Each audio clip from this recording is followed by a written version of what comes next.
Look at the shapes. Do you recognise the lines? Can you tell which car sports this shiny styling? It's too early for clues, but we can tell you it's a car, it's a classic, and it's very, very cool. Look closely, and we'll give you more hints later in the show. Next on CC, the Classic Car Show. An exciting way to land yourself a classic car. A great Jag of tomorrow, and our buyer's guide to Porsche.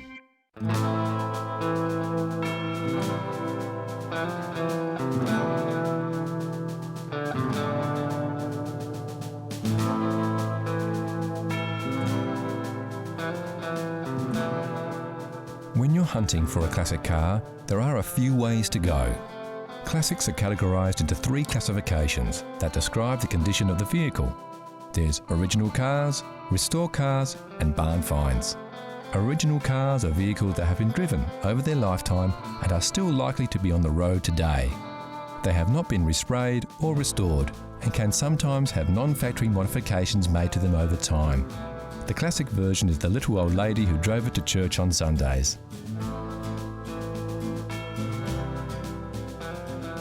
Restore cars are exactly that. Cars that have been meticulously restored to their former glory. Often bare metal restorations with everything in its place. These vehicles are generally pretty expensive, but are real head turners.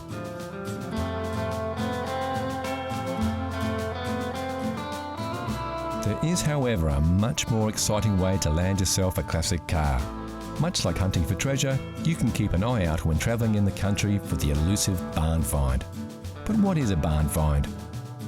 A barn find is generally exactly that. It's something that's found in a property or an old barn. Its condition may be good, but in most cases it's generally pretty poor because it's been used and in many cases abused. You have to remember these cars have probably gone through many hands before they've finally ended their days sitting in a barn. The barn find can be an exciting experience. It's not unusual to discover more than one car in a large barn, and sometimes they are in excellent condition. More often than not though, the barn finds are a whole lot of hard work. The general state of a barn find can be not too bad if it's been kept or at least preserved to some extent by sitting in the barn. However, in many cases it may mean that there have been rats inside the car and they've eaten the upholstery, they've laid nests in the upholstery. In some cases other wild animals have got into the car, or in some cases people have taken the doors off and allowed the car to be used as a sort of chook shed or something. So the interior of the car can be in a really, really appalling condition. The exterior of the car might not be too bad, but then again, if it's had years of rust, etc., then it's decayed quite a bit.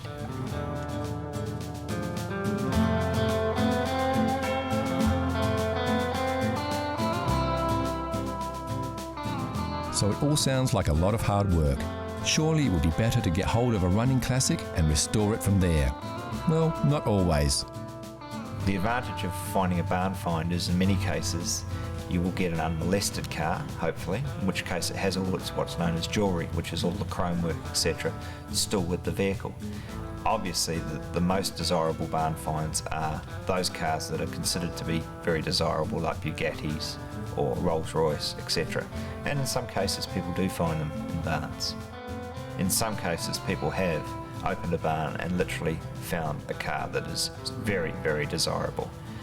In America particularly, they have found what were known as concept cars, cars that were produced by car companies as a one-off, shown at a motor show, and then in theory they were scrapped, but in reality they weren't. And some people have had the luck of opening a barn and finding a concept car, which is unique. It's a one-off. We don't condone snooping around other people's property though. If you do spot a car that you would like a closer look at, you need to contact the property owner to organise a closer inspection, like we did with these beauties.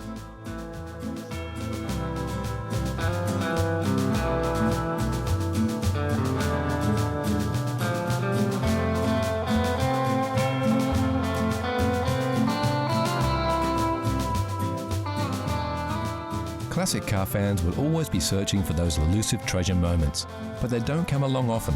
And remember not to get too excited by a rusting hulk in a shed somewhere, unless you really, really love it, or it's a collector's car. It could be more hassle than it's worth.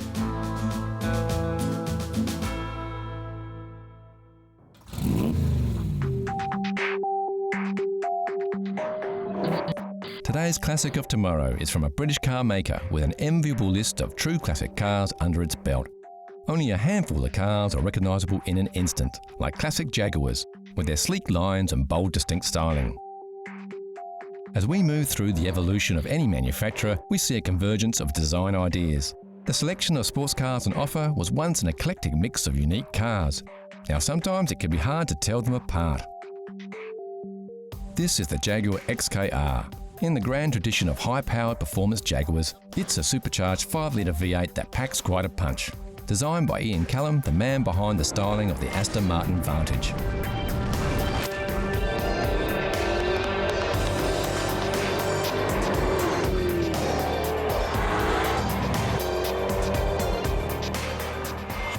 So how much does it cost to buy a performance car of today that will be a classic of tomorrow? Around £60,000, or about $95,000 will get you a new one. It will depreciate in value fairly quickly, but hold on to it and look after it, and you will have a classic of tomorrow. You might just have to wait about 40 years. 40 years of fun driving though.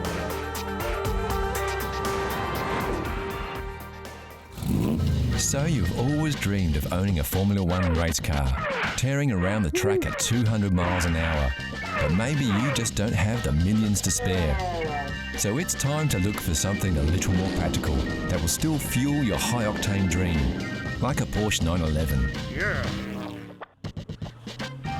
We took a look around to see just how deep your pockets need to be to get behind the wheel of one of the most successful competition cars of all time. Since its introduction in 1963, the Porsche 911 has undergone continuous development, but the basic concept has remained the same, with its rear-engine design and independent rear suspension. The most notable change was the introduction in 1998 of a water-cooled engine, replacing the previously air-cooled power plant. Although there are always many risks that require thorough research when buying second-hand cars, many Porsche 911 owners are generally enthusiasts who have taken good care of their vehicles. Woo!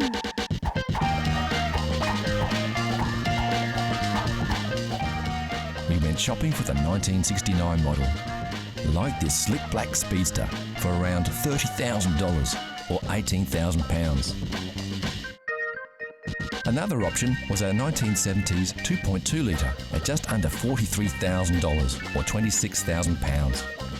A tad more pricey, but worth every penny after being fully restored to its original pristine condition, this 1969 White Dazzle was fetching around $60,000 or £37,000.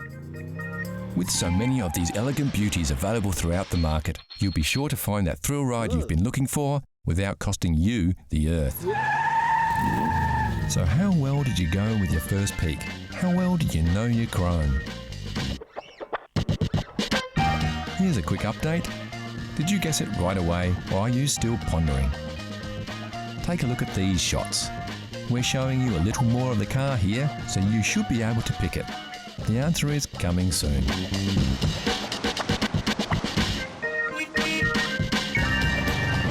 Next on CC, Classic Cars, we reveal the Know Your Chrome mystery car and then go for a cruise in some classic American monsters. So how well did you know your chrome? If you said it was a Maserati Merak, you would be right.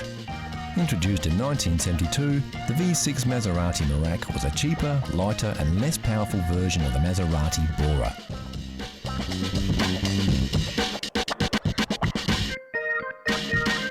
With a lower weight ratio and better weight distribution, the Merak may have had less power, but it handled far better than its V8 counterpart. Ladies, gentlemen, the magic of the past doesn't last. What we want to see Is the magic of the present. The new Oldsmobile.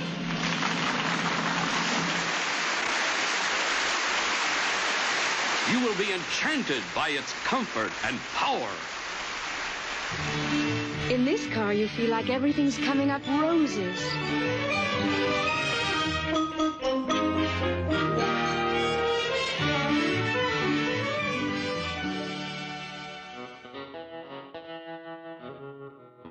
Some may say that they just don't make them like they used to, and in the case of this pair of 1960 Yank tanks, they definitely don't.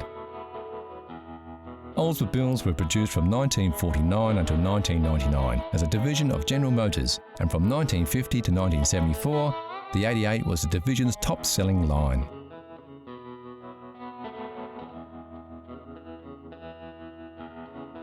This is Yank 60, a 1960 Oldsmobile Dynamic 88 4-door sedan. It comes with a veranda roof. And this is Tank 60, also a 1960 Oldsmobile Dynamic 88, but this is the sportier 2-door coupe. Both Yank and Tank are 4th generation 88s and the pride and joy of father and son team John and Scott Clisby. I've had the Oldsmobile for probably 10 years now. Bought it locally. My father's was actually a 50th birthday present, so he's had his for about 10 years as well. So yeah, it's quite good fun. Almost matching cars, same year, same make, same model. The 4th generation models were completely restyled by General Motors with a longer, lower and wider body, which was promoted as the linear look by the American manufacturer. Other changes included a new grille and taillights, a revised rear design and a modernised instrument panel. These cars were built for cruising, with a soft suspension and turning circle of a jumbo jet, and a larger-than-life personality.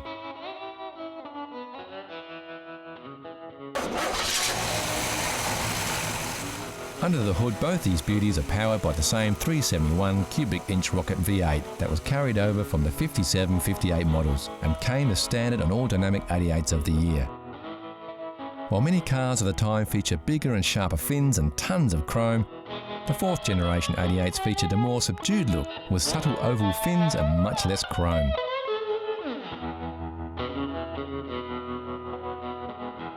Yet both these cars, with their sharp 60s stylings, still make their own undeniable statement to the world. Yeah, probably if you're looking to buy one today, you're probably looking around $20,000 to buy one. As far as worldwide production figures, I think they only made around the 50,000–60,000 for the year. So again, it's not a huge volume, but yeah, a few of them have still survived and a few are still going.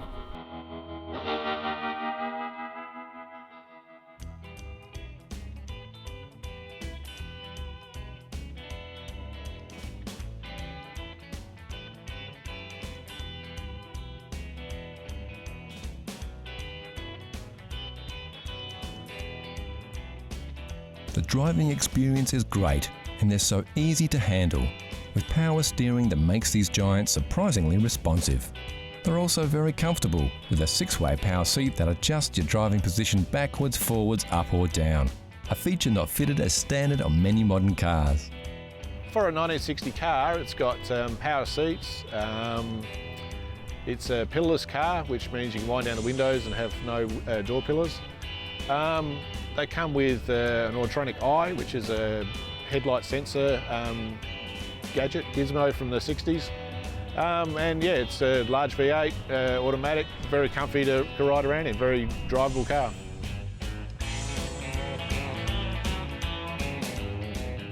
As far as maintenance goes, most of the drivetrain is American and available. Body parts are a bit harder to find, and you'll need to source those from the States if you have to. Of course, these parts are getting harder to find even in the US, as stock thins out after half a century of bumps and dings.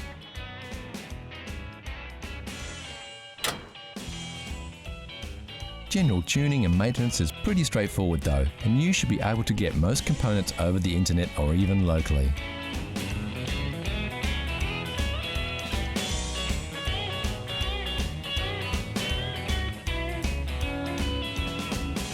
The great thing about owning any classic car is that the running costs are about the same as a new car.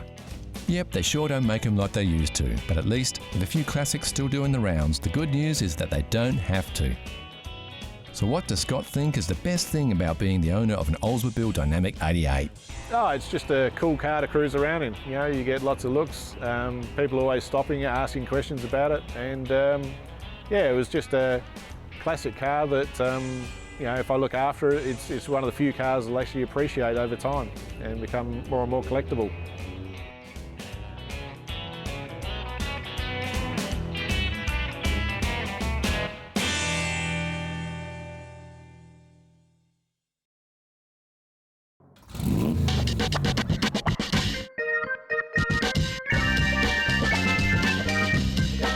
Classic cars are everywhere, from the much-loved runabout to the rare and valuable collector's items.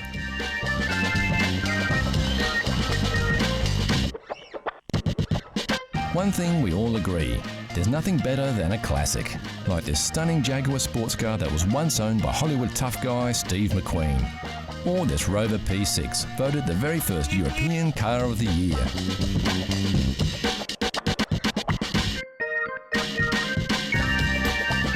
Of course, you don't have to be rich to drive a classic. You just have to love classic cars.